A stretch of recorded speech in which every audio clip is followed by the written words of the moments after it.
দত্ত, আপনাদের শাশ্বতী ম্যাডাম।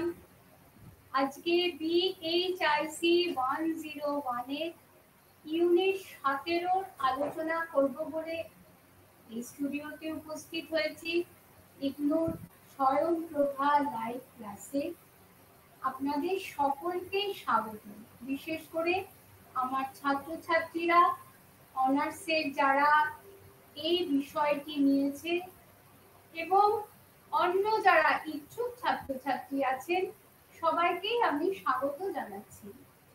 আজ দুটো ক্লাস ধরে মৌর্যদের ইতিহাস, তার যেটা শুরু হয়েছিল মগধের উত্থান দিয়ে, এবং সেই মগধের উত্থানে মৌর্যরা কিভাবে সাম্রাজ্য প্রতিষ্ঠা করল, চন্দ্রগুপ্ত মৌর্যের ভূমিকা এবং বিন্দুসার, সম্রাট অশোক, এই একে একে ধাপে ধাপে আমরা কিন্তু এগিয়েছি।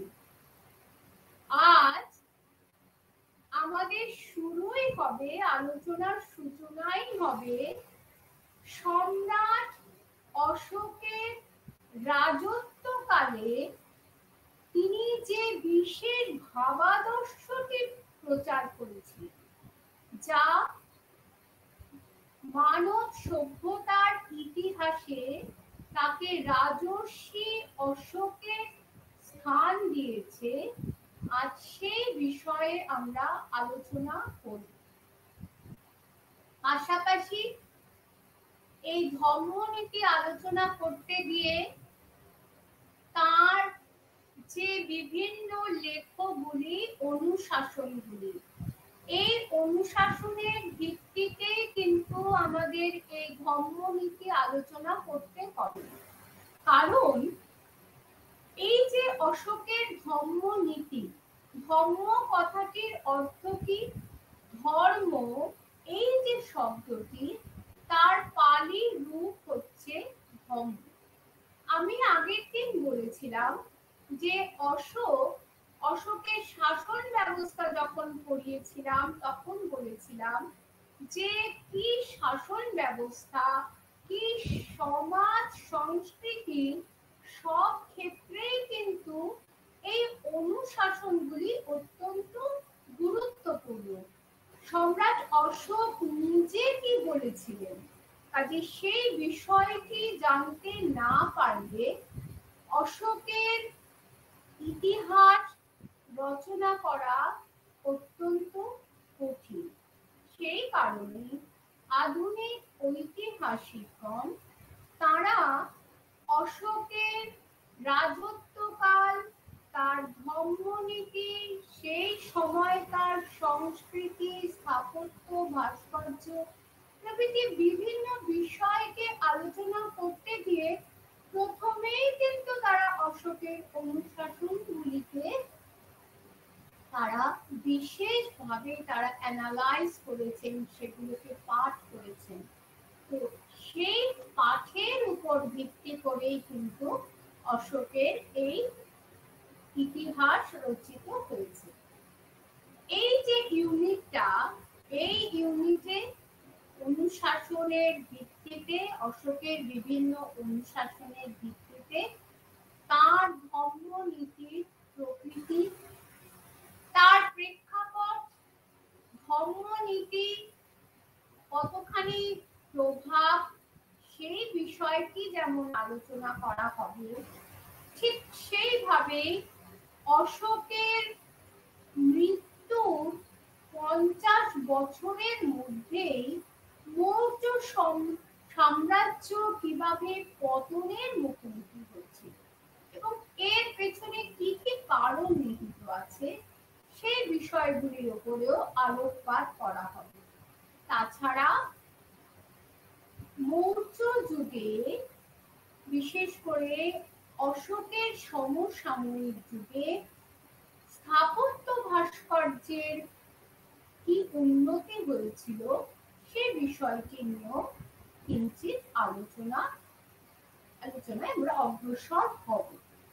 প্রথমেই আমরা সম্রাট অশোকের বা আরো ভালোভাবে বলতে গেলে রাজর্ষি অশোকের ধর্মনীতি নিয়ে আলোচনা করব এবং সেই ক্ষেত্রে আমরা এক একটি যে অনুশাসন যেগুলোর সঙ্গে তার ধর্মের একটা সংযোগ রয়েছে সেই অনুশাসনগুলিকে উল্লেখ করব।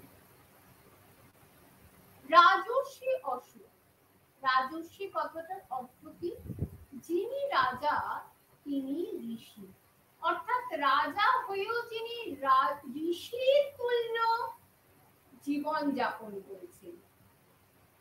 আমরা অশোক সম্পর্কে তার পক্ষে বিপক্ষে অনেক কথা বলতে পারি। বহু ঐতিহাসিক এ বিষয়ে আলোচনা করেছেন যে অশোকের ধর্মনীতি গ্রহণের পেছনে অনেক অর্থনৈতিক কারণ ছিল, তার যে রাজনৈতিক দূরদর্শিতা, কূটনৈতিক কারণ, প্রভৃতি বিভিন্ন নিয়ে আমরা আলোচনা করতে পারি। কিন্তু একটি বিষয়কে কি আমরা ভেবে দেখব না কখনো, যে তিনি কলিঙ্গ জয়ের পরে তিনি আরো রাজ্য জয় করতে পারতেন। হ্যাঁ, একথা সত্য যে তার আর রাজ্য জয়ের প্রয়োজন ছিল না, কিন্তু তার এই বিলাস বৈভবের মধ্যেও তিনি যে ঋষির ন্যায় জীবন যাপন করেছেন, উপাসকের ন্যায় জীবন যাপন করেছেন, সেই দিকটি তো অবশ্যই আমাদের উল্লেখ করতে হবে। সেই কারণেই অশোকের নাম সম্রাট হিসাবে যতখানি না ভারত তথা পৃথিবীর ইতিহাসে স্মরণীয় হয়ে রয়েছে, রাজর্ষি অশোক হিসাবে কিন্তু তিনি ইতিহাসে যোগ্য আসন তৈরি করে নিয়েছেন। যেই কারণে ঐতিহাসিক এইচ.জি. ওয়েলস বলেছেন, পৃথিবীর ইতিহাসে অনেক সম্রাটের নাম পাওয়া যায়, কিন্তু তাদের মধ্যে অশোকের নাম নক্ষত্রের মতন জ্বলজ্বল করছে। এবং সেই কারণেই ভারতবর্ষের সভ্যতা যা চিরাচরিত ঐতিহ্যকে সম্মান জানিয়েছে, সম্রাট অশোককে ভারতীয় সভ্যতা এবং সংস্কৃতি তাকে পরম আদরে বরণ করে নিয়েছে। তো এই যে সম্রাট অশোক বা রাজর্ষি অশোক, সেই অশোকের যদি আমরা সাম্রাজ্যটার এই যে ম্যাপটা দেখছেন আর এখানে একটা ইমেজ, কিভাবে তিনি রাজা থেকে তিনি বৌদ্ধ ধর্মে তিনি দীক্ষিত হয়েছিলেন কলিঙ্গ যুদ্ধের পর। এবং এই যে অশোকের সাম্রাজ্যের যে ম্যাপটা, সেই মানচিত্র, সেই মানচিত্রের মধ্যে বিশেষভাবে তার শিলালিপি, স্তম্ভলিপি, অর্থাৎ বিভিন্ন জায়গায় যে অনুশাসনগুলি পাওয়া গেছে, সেই অনুশাসনগুলি কিন্তু দেখুন একটা চিহ্ন দিয়ে দিয়ে সেগুলিকে মার্ক করা হয়েছে।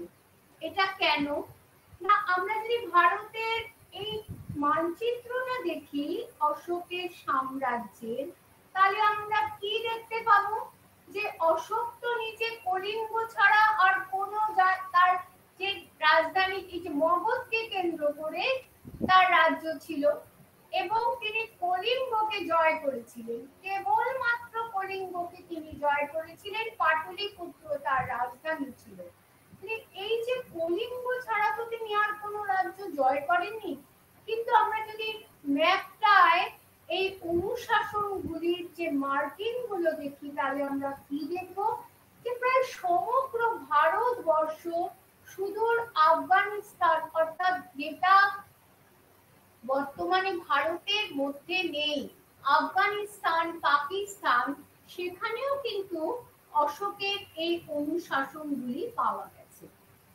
এর ভিত্তিতে আমরা একদিকে যেমন তার সাম্রাজ্যের পরিধি অপর দিকে দেখুন আমি লিখেছি ধর্মনীতির বিস্তৃতি, অর্থাৎ কোন কোন জায়গায় অশোক তার ধর্ম বা ধম্ম প্রচার করেছিলেন এবং কত দূর পর্যন্ত সেটা বিস্তৃত হয়েছিল। এখন প্রশ্ন হলো, কেন আমি বারবার এই অনুশাসনের উপর গুরুত্ব আরোপ করছি? সেটি বলার আগে আমি আরেকটি ইমেজ দেখাচ্ছি। সেখানে আমি দেখিয়েছি যে কলিঙ্গ, এই যে কলিঙ্গর মানচিত্র, কলিঙ্গ তিনি জয় করেছিলেন কারণ কলিঙ্গটির একটি গুরুত্বপূর্ণ একটা স্ট্র্যাটেজিক একটা লোকেশন ছিল। কলিঙ্গ অত্যন্ত গুরুত্বপূর্ণ কারণ দক্ষিণ দিকে যাওয়ার জন্য এবং দক্ষিণ পূর্ব এশিয়ার সঙ্গে বাণিজ্য বা তার সঙ্গে বৈদেশিক নীতি তার সঙ্গে অব্যাহত রাখার জন্য কলিঙ্গ কিন্তু গুরুত্বপূর্ণ রাজ্য ছিল, যেই কারণে কলিঙ্গ জয় তার কাছে কাম্য হয়ে উঠেছিল এবং তাই তার রাজ্যাভিষেকের অষ্টম বর্ষে তিনি কলিঙ্গ জয় উদ্দেশ্যে তিনি সেনাবাহিনী প্রেরণ করেছিলেন। এই কলিঙ্গ বর্তমানে উড়িষ্যাতে রয়েছে। এইখানে ইমেজে দেখতে পাচ্ছেন কিভাবে সৈন্য সামন্ত নিয়ে তিনি কলিঙ্গ জয় করছেন। তো সেই কলিঙ্গ জয়ের যে ভয়াবহ অভিজ্ঞতা, সেই অভিজ্ঞতা সম্রাট অশোককে অত্যন্ত ব্যথিত করেছিল এবং তখনই তিনি স্থির করেছিলেন, সিদ্ধান্ত করেছিলেন যে তিনি দিগ্বিজয়ের নীতিকে বন্ধ করে দিয়ে তিনি ধর্ম বিজয় বা ধম্ম বিজয় নীতিকে তিনি গ্রহণ করবেন। সেই অর্থে দেখুন, সেই যে মগধের যে দিগ্বিজয় নীতি বিম্বিসারের সময় থেকে শুরু হয়েছিল, যা একেবারে বিন্দুসার পর্যন্ত এমনকি অশোকের কলিঙ্গ জয় পর্যন্ত অব্যাহত ছিল। প্র্যাকটিক্যালি এই রক্ত লৌহ নীতি দিয়েই কিন্তু মগধের সম্রাটরা এই বিশাল সাম্রাজ্যকে গড়ে তুলেছিলেন। এটা স্বাভাবিক, কারণ রাজ্যকে সাম্রাজ্যকে বড় করতে গেলে তো দিগ্বিজয় নীতি নিতেই হবে। কিন্তু অশোক তার কলিঙ্গ বিজয়ের পর তিনি এই নীতিকে সম্পূর্ণ পরিবর্তন করেছিলেন এবং আমরা দেখতে পাচ্ছি যে কিভাবে কলিঙ্গের পরে তিনি চণ্ডাশোক, কেন তাকে চণ্ডাশোক বলা হচ্ছে না, কথিত আছে তিনি তার ৯৯ জন ভ্রাতাকে হত্যা করে তিনি সিংহাসনে বসেছিলেন। তাহলে ভাবুন কি এমন ঘটনা ঘটলো কলিঙ্গের যুদ্ধক্ষেত্রে যে সেই মানুষটি একেবারে সাধু হয়ে গেলেন, তপস্বীতে পরিবর্তিত হলেন।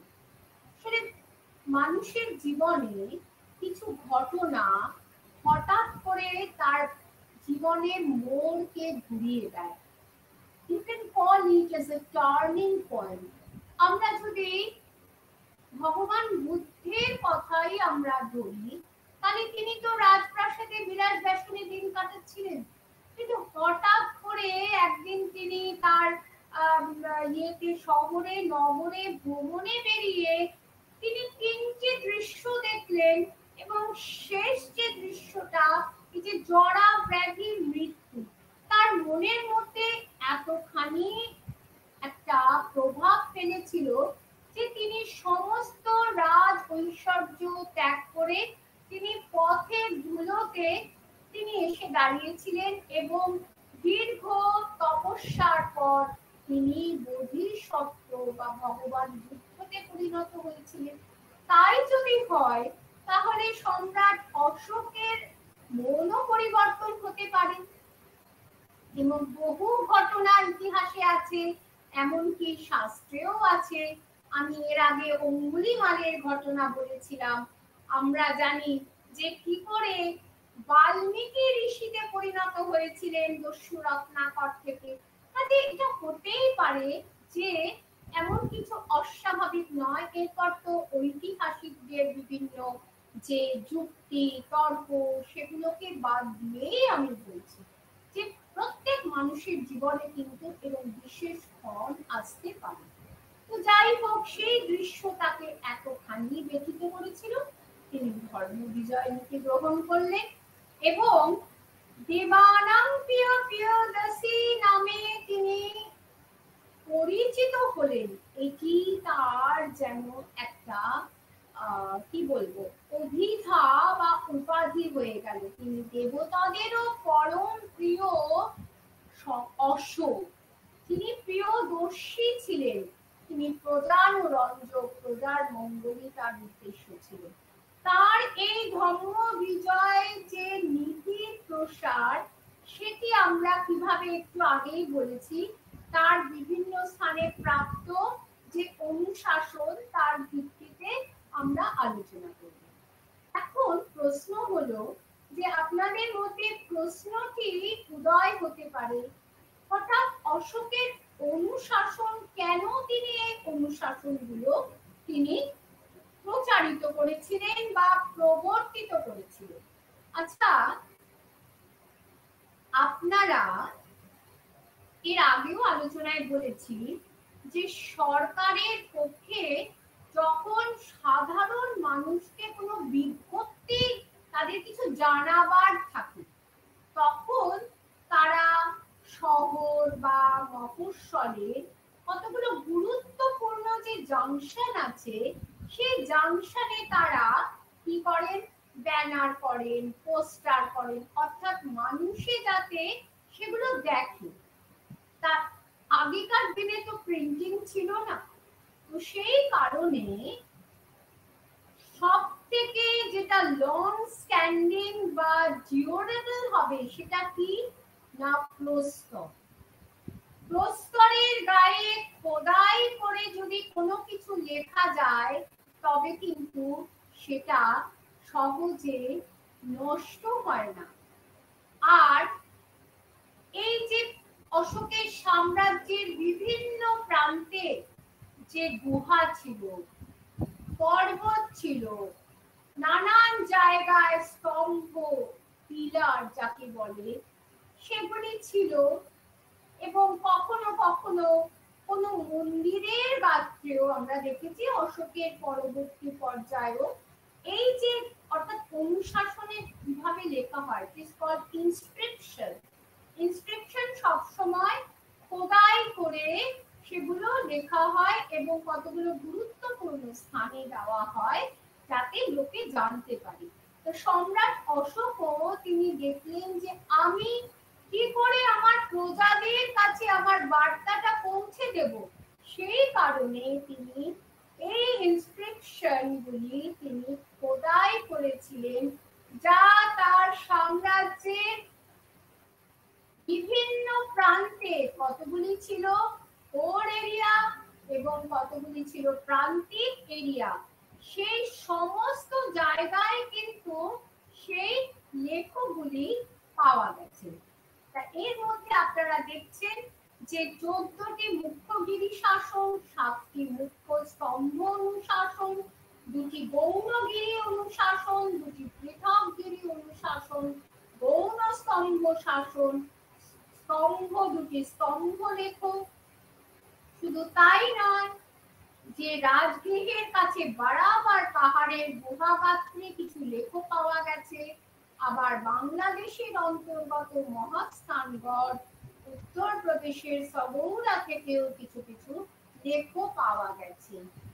এই লেখগুলি যদি গভীরভাবে পর্যালোচনা করা যায়, যে লেখগুলির সঙ্গে অশোকের ধর্মনীতির যুক্ত আছে, সেই লেখগুলি কিন্তু যদি আমরা অ্যানালাইজ করি তবেই তার ধর্মনীতির যে কার্য, কারণ, প্রকৃতি ইত্যাদি বিষয়ে আমরা জানতে পারব।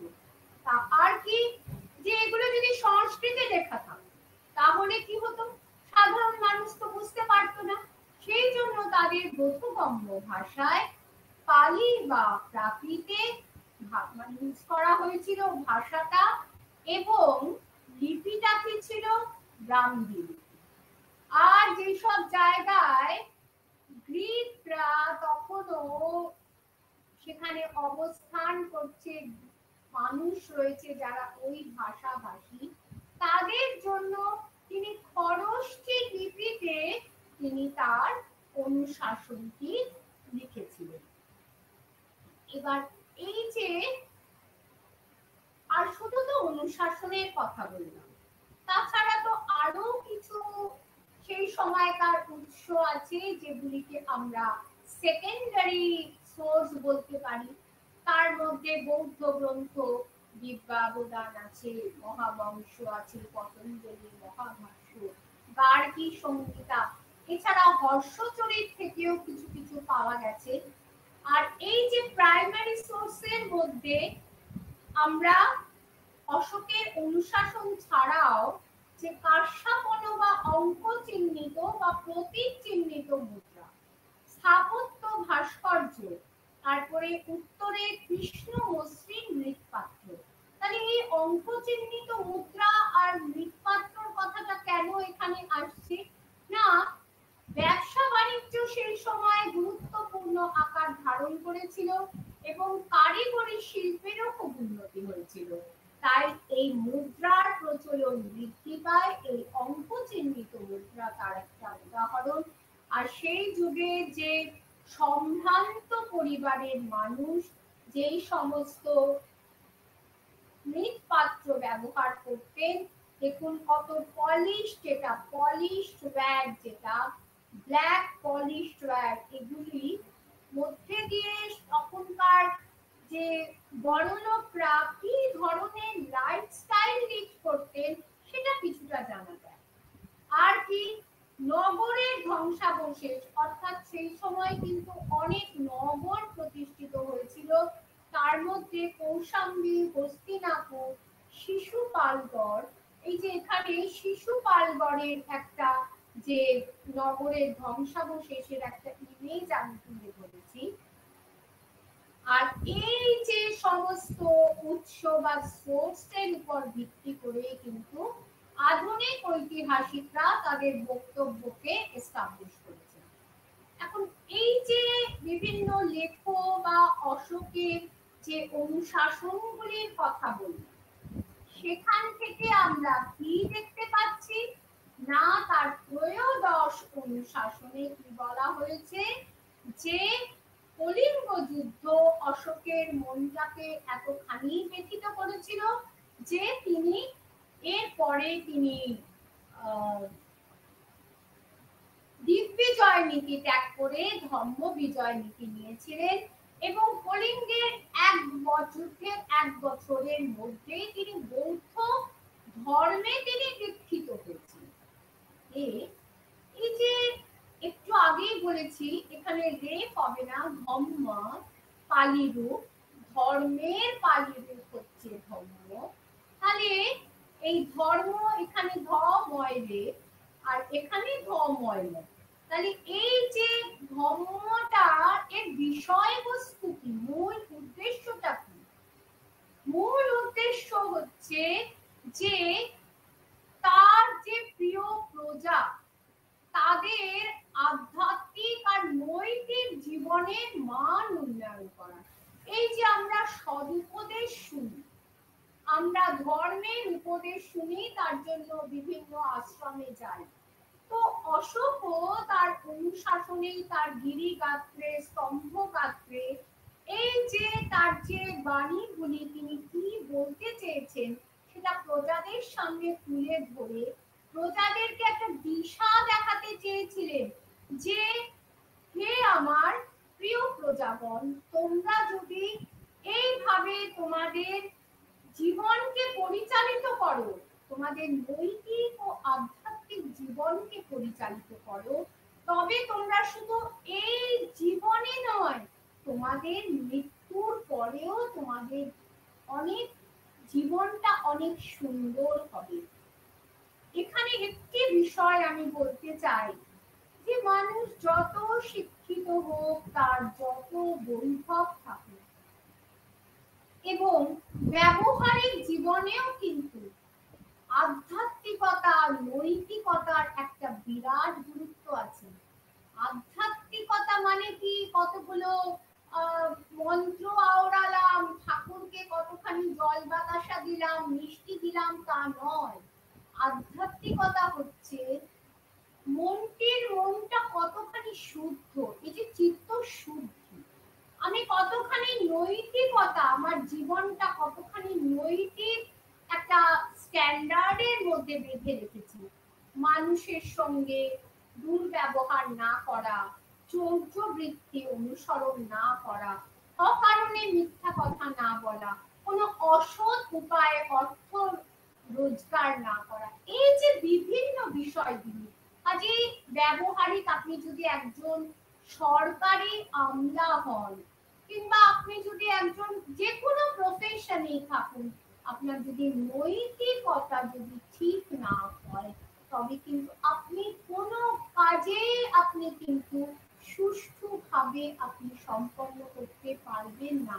তো সেই নৈতিক ও আধ্যাত্মিক জীবনের দর্শনই আমরা এই ধর্মের মধ্যে পেয়েছি।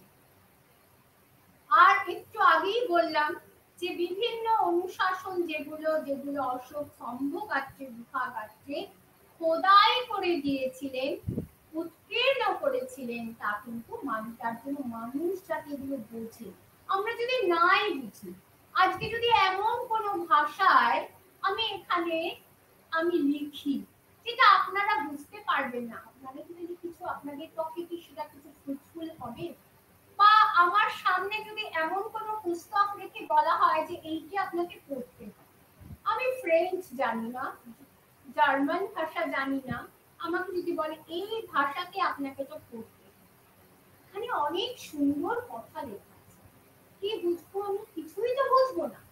ঠিক সেই কারণেই কিন্তু অশোক সেটা বুঝেছিলেন বলে মানুষের বোধগম্য ভাষায় কিন্তু তিনি এই অনুশাসনগুলি উৎকীর্ণ করেছেন।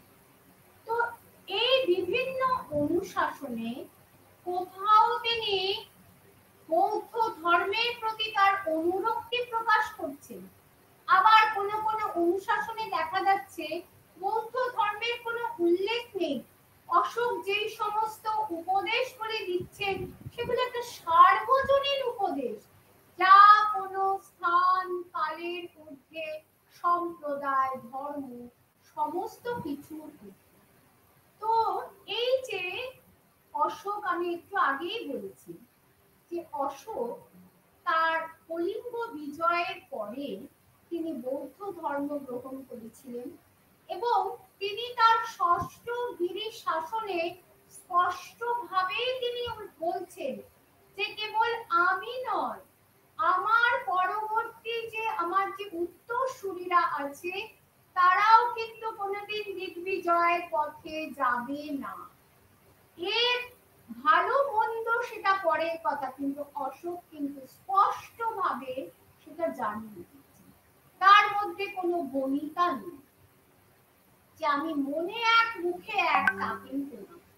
আবার তার মাস্কি রেখে তিনি সেখানেও তিনি বলছেন, তিনি নিজেকে বুদ্ধোপাসক বলছেন, অর্থাৎ ভগবান বুদ্ধের তিনি একনিষ্ঠ উপাসক।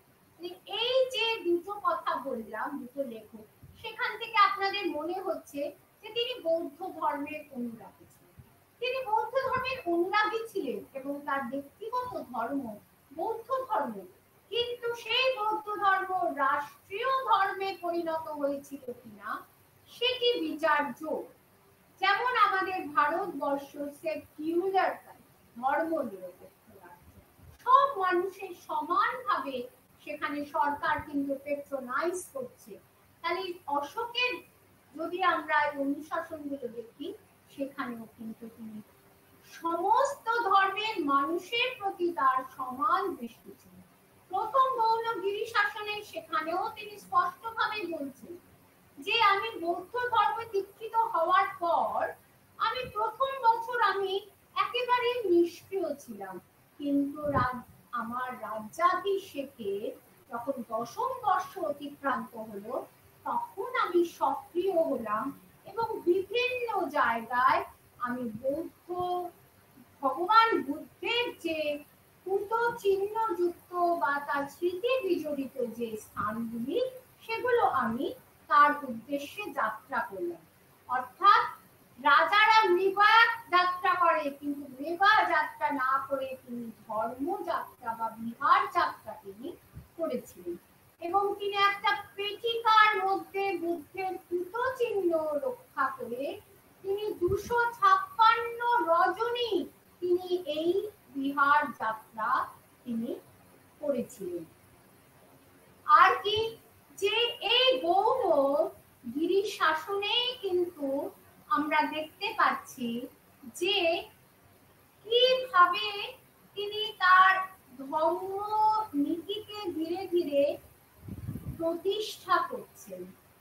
আর এই বিহার যাত্রা করতে গিয়ে তিনি সেই তার 10ম রাজ্যাভিষেকের 10ম বর্ষ অতিক্রান্ত হলে তিনি সম্বোধি যাত্রা অর্থাৎ বোধগয়াতে, যেখানে ভগবান বুদ্ধ যেখানে বোধিসত্ত্ব হয়েছিলেন, সেইখানে তিনি যান।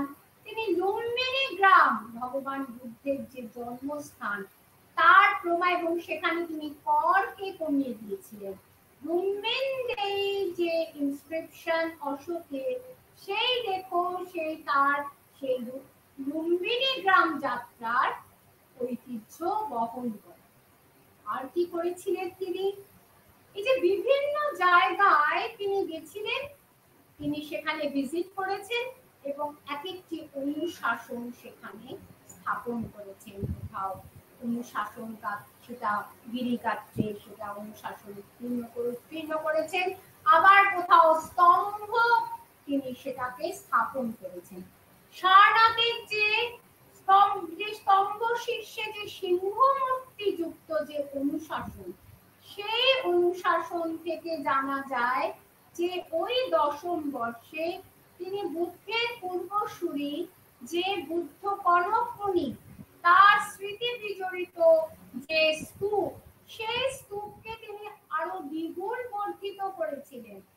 আর এর 6 বছর পরে আবার তিনি সেই স্থানে গমন করে তিনি সেখানে একটা প্রস্তর স্তম্ভ স্থাপন করেন, যা তার নিগ্রি সাগর স্তম্ভ থেকে জানা যায়। সম্রাট হিসাবে তিনি যেমন মানুষের কথা ভেবেছেন, ঠিক একইভাবে প্রশাসক হিসাবে যে ভগবান বুদ্ধের যে এই যে সংঘ, বুদ্ধং শরণং গচ্ছামি, ধর্মং শরণং গচ্ছামি, সংঘং শরণং গচ্ছামি, এই সংঘতে যে বৌদ্ধ ভিক্ষু ভিক্ষুণীরা যারা ছিলেন, তাদের মধ্যে প্রায়শই বাদ বিতণ্ডা হতো। নানা রকম, আপনারা জানেন যে সমস্ত ধর্মের জায়গাতেই কিন্তু একটা অন্তর কলহ রয়েছে। সেই অন্তর কলহ যখন অশোক দেখলেন, তখন তিনি সেই অন্তর কলহ বন্ধ করার জন্য কিভাবে সেই ভিক্ষু ভিক্ষুণীদের তাদের নিজের জীবনটাকে চালিত করা উচিত সেটি জানা যায়। সেটি তিনি বলেছেন তার সাঁচি ও সারনাথে খোদিত 2টি গৌণ গিরিশাসন। এবং শুধু তাই নয়, কোন কোন পুস্তক পড়লে এই ভিক্ষু ভিক্ষুণীদের মন যে ধম্ম ভাবে, যে আধ্যাত্মিক ভাবে পূর্ণ হবে, সেটিও তিনি ঘোষণা করেছেন তার বৈরাট অনুশাসন, যেটি রাজস্থানে পাওয়া যায়। এই যে প্রত্যেকটি অনুশাসন, এই প্রত্যেকটি অনুশাসন কোথাও তিনি বলছেন, একেবারে কনফেস করছেন তিনি বৌদ্ধের পরম অনুরাগী। এবং এই যে প্রথম গৌণ গিরিশাসন, এখানেও তিনি কিন্তু বলছেন যে তিনি উপাসক, অর্থাৎ সংঘের বাইরে একজন সাধারণ উপাসক। তিনি কিন্তু কোথাও এই বড়াই করেননি যে আমি সম্রাট এবং সম্রাট হিসাবে আমার একটা বিশেষ মর্যাদা। আজকাল দেখুন, কেউ যদি কোনো জায়গায় তার কোনো রকম বিশেষ কোনো যোগাযোগ থাকে, সেই যোগাযোগ দিয়ে এমনকি কোনো জায়গায় গুরু দর্শন করতে গিয়েও কিন্তু সেখানে লাইন টপকে সে ফার্স্ট লাইনে গিয়ে প্রথম দিয়ে দাঁড়িয়ে পড়ে। কেন কি, তার কথা হচ্ছে আমি এই আশ্রমে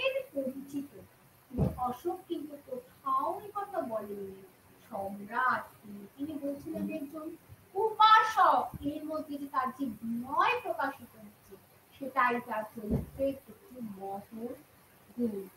আর তিনি কি করেছিলেন, যে তিনি যে মানুষের জীবনকে তিনি কতগুলো সাধারণ যে আধ্যাত্মিক বা নৈতিকতার বাঁধনে বাঁধতে চেয়েছিলেন, এবং তার মধ্যে প্রথম হচ্ছে অহিংসা।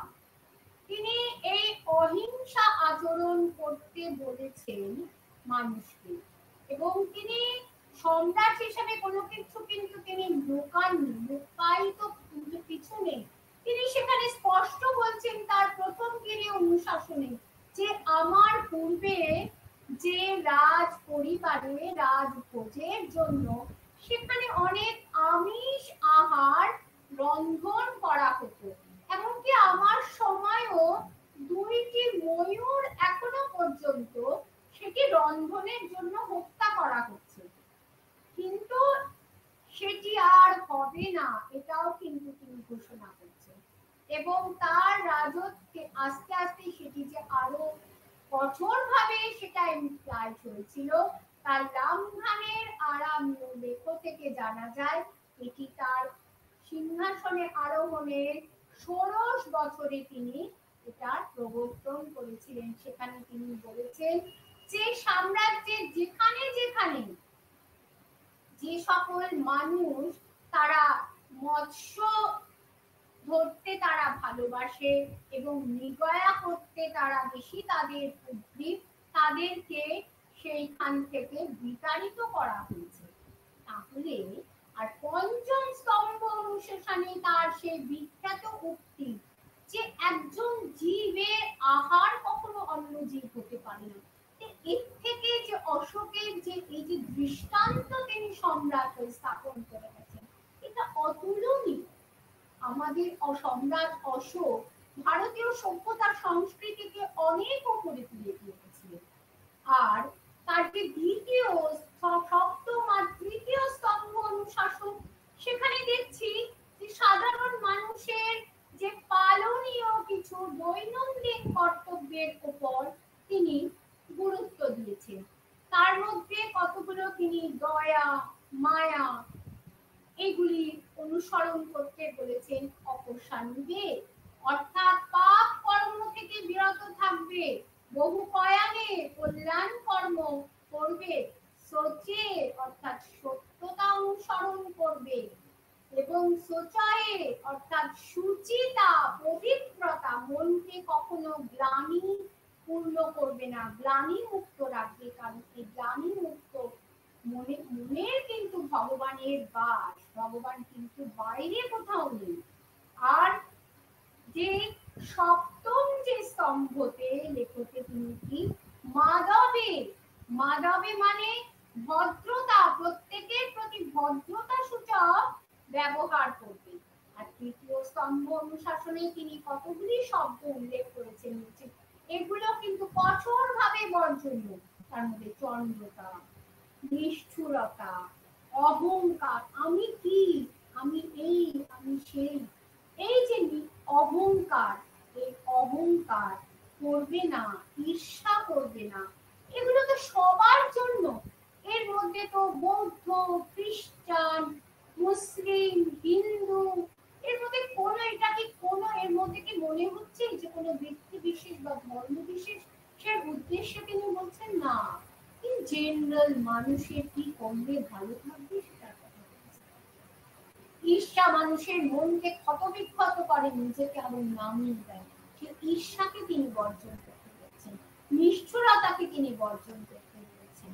আর কি বলছেন তিনি, তিনি তার এই সপ্তম যে অনুশাসন, সেখানে মা বাবার সঙ্গে কিরকম ব্যবহার করবে, দাস দাসীর সঙ্গে কিরকম ব্যবহার করবে, গুরু অর্থাৎ তোমার টিচারের সঙ্গে তুমি কিরকম ব্যবহার করবে, তুমি কতখানি জমাবে, কতখানি খরচা করবে, ইত্যাদি বিভিন্ন উপদেশ তিনি দিয়েছেন।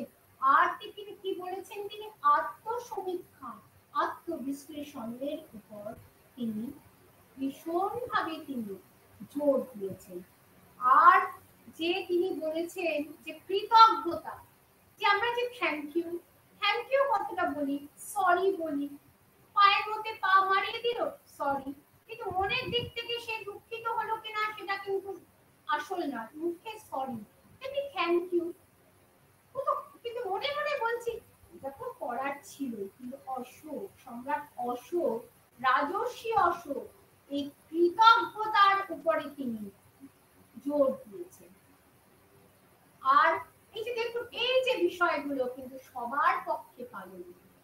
আর যে এতক্ষণ ধরে তিনি মানুষকে যে বিভিন্ন অনুশাসনে মানুষের কি করা উচিত, সেখানে তিনি বলছেন যে অকারণে বিভিন্ন অনুষ্ঠান, যাকে তিনি সমাজ বলছেন, সমাজ, এই অনুষ্ঠানকে বর্জন করা দরকার।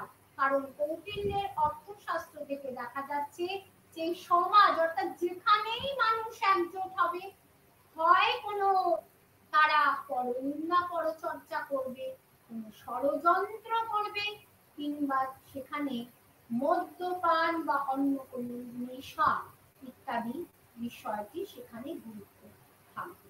সেই কারণে তিনি ওই আচার অনুষ্ঠান, এমনকি অন্নপ্রাশন, এগুলো অকারণে ব্যয় ইত্যাদিও তিনি বন্ধ করতে বলেছেন।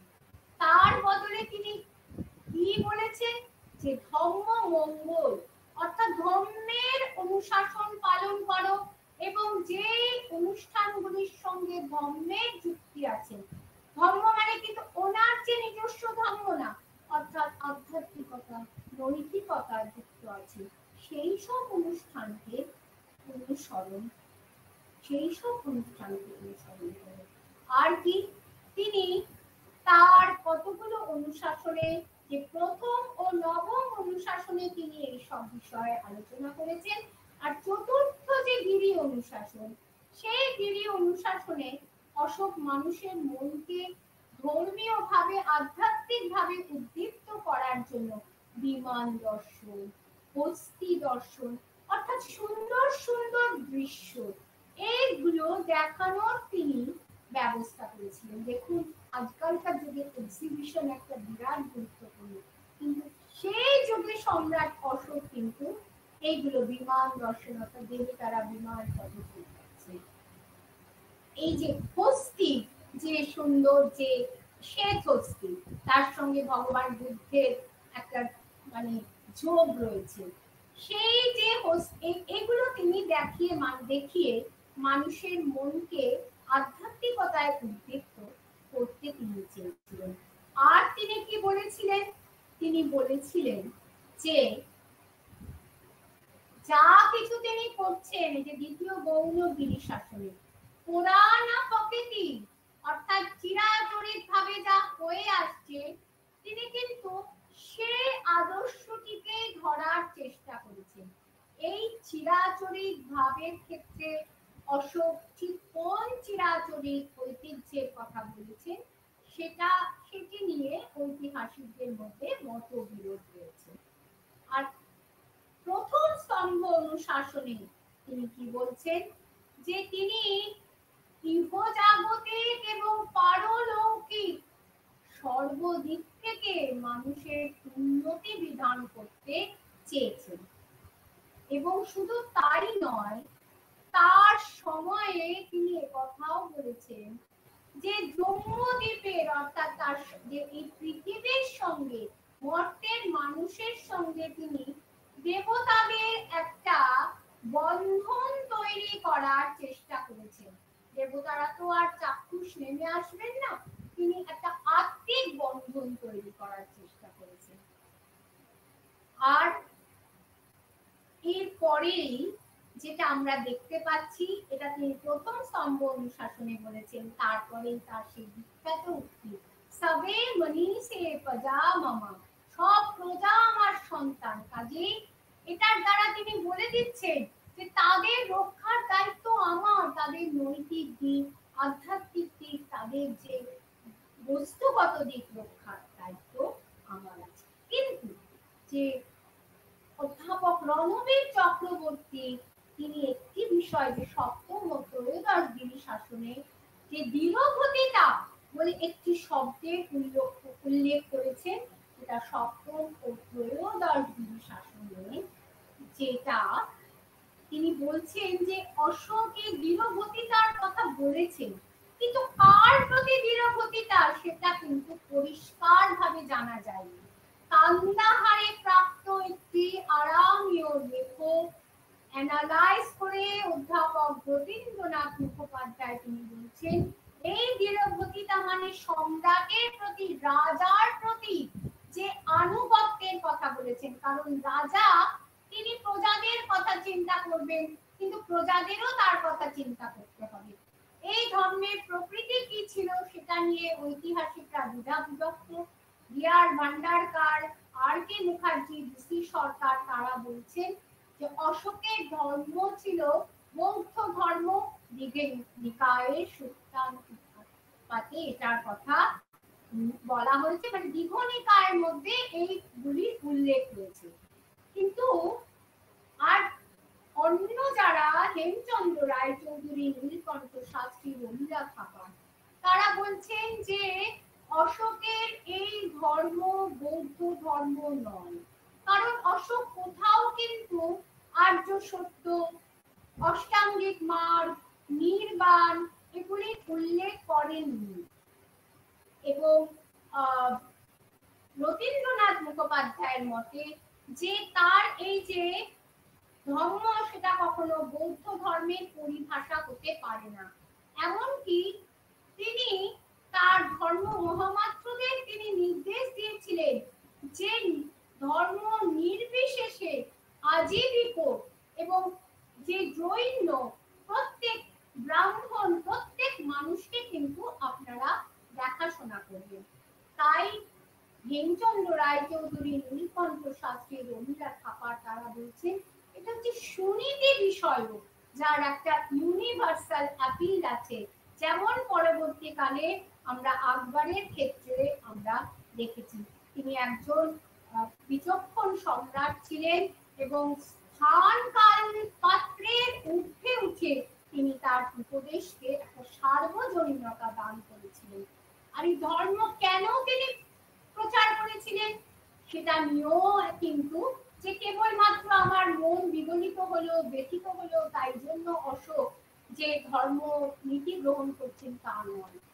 গিরি কোশাম্বী, রমিলা থাপার, বনগার লেভিন প্রত্যেকেই বলছেন যে সামাজিক একটা বিষয় ছিল কি না, সেই সময় যে কৃষি অর্থনীতি প্রতিষ্ঠিত হয়েছিল, সমাজে কারিগর শ্রেণীর গুরুত্ব বেড়েছিল, বণিকদের গুরুত্ব বেড়েছিল, যে বর্ণ বৈষম্য যেটা ব্রাহ্মণ ক্ষত্রিয় বৈশ্য শূদ্র সেইটা ভেঙে গিয়ে বিভিন্ন বর্ণের মানুষের উদ্ভব হয়েছিল এবং তাদের মধ্যে যাতে একটা ঐক্য থাকে, সব সময় যদি বিবাদ হয় তাহলে কিন্তু প্রশাসন চালানো যাবে না। তো এবং শুধু তাই নয় যে ব্রাহ্মণ এবং বৌদ্ধ, জৈন, আজীবিক এদের মধ্যেও কিন্তু সবসময় রেষারেষি দ্বন্দ্ব চলছে। এটা থামানোর জন্য দুটি উপায় ছিল, হয় রক্ত লৌহ নীতি নিতে হয়, যেটা রমিলা থাপার বলছে, হয় রক্ত লৌহ নীতি নিতে হয়, নয়তো ধর্মের পথ, শান্তির পথ অবলম্বন করতে হয়। তার সম্রাট অশোক তাই করেছিলেন। সত্যই যদি কলিঙ্গের সঙ্গে তার যুক্তি যুক্ত থাকতো তাহলে কেন তিনি তার যেটাকে অনুতাপ করেছিলেন, কেন তিনি কলিঙ্গতে সেটা অনুশাসন প্রচার করেননি, আর কেনই বা তিনি কলিঙ্গকে ফিরিয়ে দেননি। একই কথাই বনগার্ড রুশ যে ঐতিহাসিক বনগার্ড লেভিন বলছেন যে অশোকের এত দেরি হলো কেন অনুতাপ প্রকাশ করতে। কলিঙ্গের যুদ্ধের 4 বছর পরে তিনি তার ত্রয়োদশ লেখকে তিনি অনুতাপ প্রকাশ করেছেন এবং তিনি কলিঙ্গকে ফিরিয়ে দেননি। সুতরাং প্রধান যে বিষয়টি সেটা হচ্ছে সেই সময়কার যে সামাজিক, অর্থনৈতিক, সাংস্কৃতিক প্রেক্ষাপট, সেই বিষয়টি বিশেষভাবে অশোকের সামনে বড় হয়েছিল যে সেখানে একটা শান্তি বজায় রাখতে হবে, না হলে শাসন করা যাবে না। এই কথা চিন্তা করেই কিন্তু তিনি সব দিকে একটা সহাবস্থান রাখার জন্য তিনি এই নীতিকে গ্রহণ করেছিলেন। এবং এই ধর্মনীতিকে প্রচার করবার জন্য তিনি বিশেষ ধর্ম মহামাত্র নিয়োগ করেছিলেন, রাজুপযুক্ত প্রাদেশিক প্রভৃতি কর্মচারীদের নিয়োগ করেন। বিদেশে প্রতিবেশী সিরিয়া, ম্যাসিডোনিয়া, মিশরে তিনি দূত প্রেরণ করেন, মৃগয়ার পরিবর্তে বিহার যাত্রা করেন। তারপর প্রজাদের জন্য যেমন রাস্তার ধারে কূপ খনন করা, সরাইখানা করা, মানুষ এবং পশু পাখি নির্বিশেষে তাদের চিকিৎসার ব্যবস্থা করা, পথঘাট তৈরি করা ইত্যাদি বিভিন্ন কাজ তিনি করেছিলেন। আর একটু আগেই বললাম একাদশ গুরু শাসনে অশোক তার ধর্ম মহামাত্রদের নির্দেশ দিয়েছিলেন যে আজীবিকরাও যাতে সমান যাতে পায় এবং ব্রাহ্মণরাও সমান ব্যবহার পায়, এবং তিনি বরাবর যে দুহাবার দান করেছিলেন আজীবিকদের। তো এই অশোক কতগুলো বিশেষ কথা তিনি বলেছিলেন যেগুলো অলরেডি আলোচনা করেছি।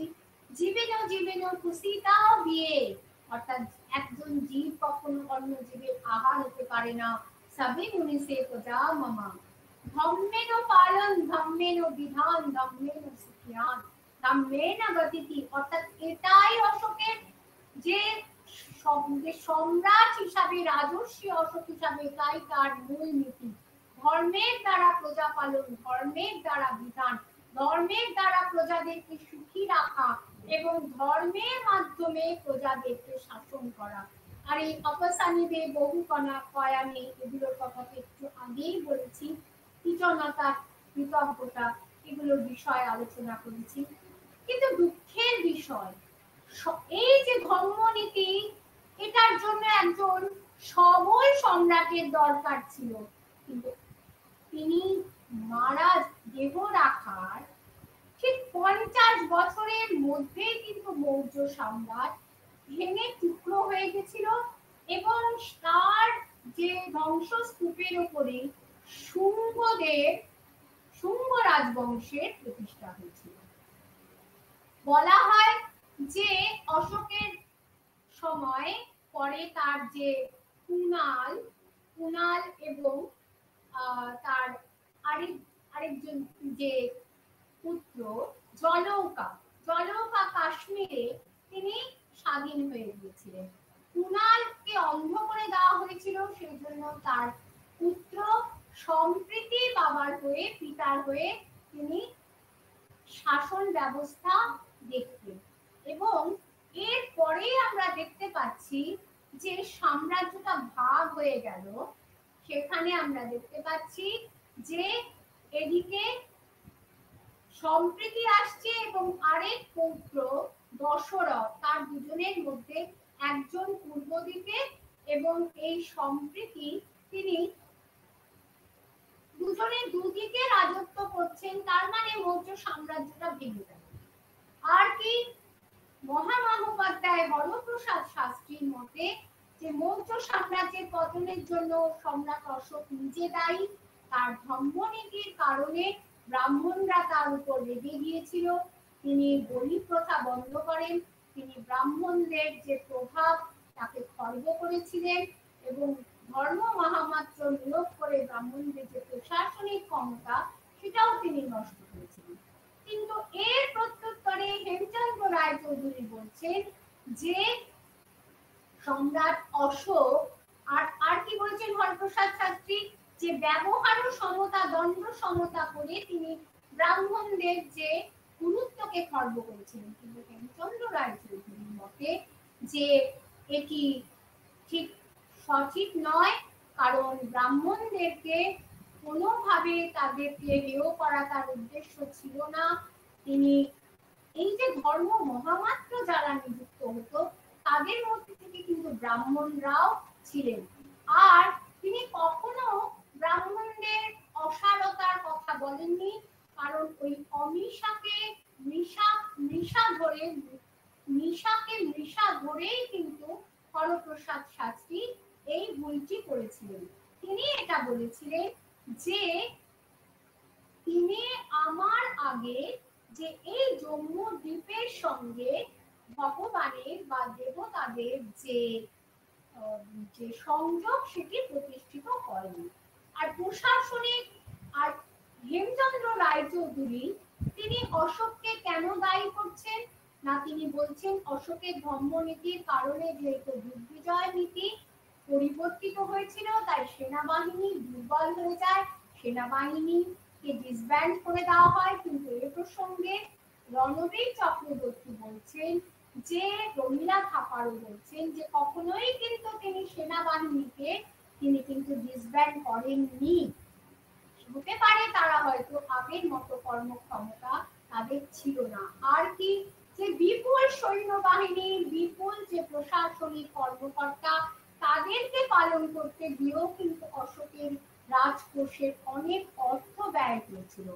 আর যে এই যে রাজুকো ধর্ম মহামাত্র এরা পরবর্তী সম্রাটদের দুর্বলতার সুযোগে তারা অত্যাচারী স্বৈরাচারী হয়ে উঠছিল এবং এর ফলে তাদের যে আনুগত্যতা নষ্ট হয়েছিল, কাঠামোগত একটা দুর্বলতা আমরা দেখতে পাচ্ছি।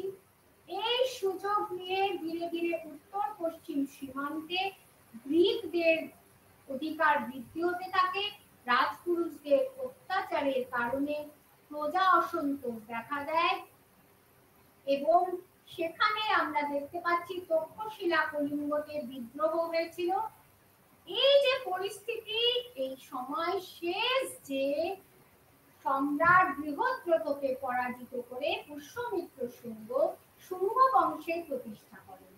এই যে মৌর্য সংস্কৃতি স্থাপত্য ভাস্কর্য, যে কি কি স্থাপত্য ছিল, গৃহ স্থাপত্য, কুমড়াহারের সেই পাটলিপুত্রের যে প্রাসাদের ধ্বংসাবশেষ আমরা দেখতে পাচ্ছি। অপূর্ব সেই প্রাসাদ ছিল যেটাকে পাহিয়েন বলছেন পরবর্তীকালে হিউয়েনসাং যে কোনো মানবের দ্বারা এটা করা সম্ভব না এবং থামের মধ্যে সোনার কাজ ছিল, রূপার কাজ ছিল। আর কি স্তূপ, স্তূপ মানে যে মৃত্যুর পর তার দেহাবশেষ রেখে যে স্থাপত্য কীর্তি তৈরি করা হতো সেটিকে স্তূপ বলা হয়। যে ইট বা পাথর দিয়ে এবং মৌর্যদের সময় তা ধর্মের অনুষঙ্গে পরিণত হয়েছিল। যে এইখানে আমরা দেখতে পাচ্ছি যে সাঁচি স্তূপের কথা আমরা দেখতে পাচ্ছি যে এই সাঁচি স্তূপে আর কুমড়াহার দেখিয়েছি যে পাটলিপুত্র প্রাসাদের ধ্বংসাবশেষ, এটা কাঠ বা পাথর দিয়ে তৈরি হতো।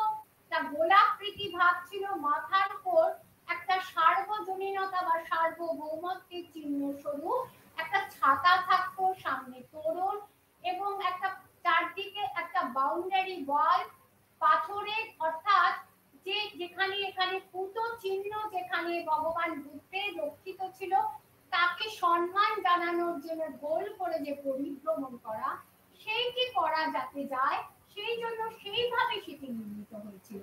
আর চৈত্য, চৈত্য হচ্ছে গিরিগাত্রকে ভেঙে তার মধ্যে একটা ন্যাচারাল একটা তৈরি করা হতো, যেটা এখানে এটা ধর্মের একটা অনুষঙ্গে পরিণত হয়েছিল। আমরা যে কি কি আমরা দেখতে পাচ্ছি যে চৈত্যর মধ্যে এখানে আমরা বলেছি যে বরাবর পাহাড়ের লোমশ ঋষি ও তার সন্নিকটে নাগার্জুনী যে গুহা স্থাপত্য। এই যে লোমশ ঋষির যে গুহা সেখানে আপনারা দেখছেন যে এটা হচ্ছে অর্ধ গোলাকৃতি এবং সামনে একটা বিশ্রাম স্থল, এর ভেতরেই পুতো চিহ্ন রাখা, এই পেছনটা হচ্ছে ছাদটা হচ্ছে ধনুকাকৃতি এবং দেখা যাচ্ছে না ধ্বংসাবশেষ বলে সাইডে যেটা স্তম্ভ করা থাকতো, স্তম্ভ আর বিশ্রাম স্থলের মাঝখানে এই পুতো চিহ্ন সমন্বিত যে কেন্দ্রস্থল সেটা ঘোরার জন্য কিন্তু জায়গা থাকতো। আর ছিল এক রৈখিক যে ভাস্কর্য, তার মধ্যে আমরা মানে বিভিন্ন ভাস্কর্যের আমরা নিদর্শন দেখতে পাচ্ছি, যে লায়ন ক্যাপিটাল আমরা দেখতে পাচ্ছি।